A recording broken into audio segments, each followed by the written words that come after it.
Бір орында неге тапжылмай тұрғаныңды білесің бе? Себебі мен қорқақ. Иә, расында да, саған көмектесу керек. Өз миың үлкен мақсатты көрген сәтте бәрін тоқтатып тастайды. Сен 20 келі арықтауды, миллион табуды, немесе жаңа тілді үйренуді мақсат еткенде, миың бірден үрейге беріледі.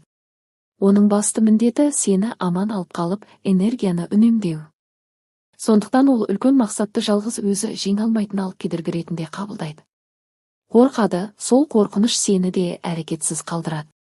Сөйтіп миың саған ең қауіпсіз болып көрінетін жалғыз жолды ұсынады. Ештеңе істемеуді.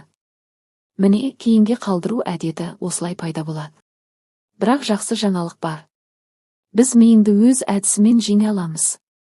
Мен саған кішкентай қадамдардың күшін үйретемін. Біз үлкен мақсатқа бірден шабуыл жасамаймыз. Оны миың қорықпайтындай өте ұсақ бөліктерге бөлеміз. Миың 2 минуттық іске қорықпайды. Бір ғана жаттығу жасаудан қорықпайды. Бір сөйлем жазудан қорықпайды. Бір бет кітап оқудан да қорықпайды. Өйткені бұл бар болғаны 2 минут қана.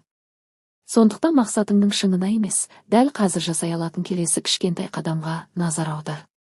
Бар болғаны 2 минут әрекет ет. Сосын тағы 2 минут.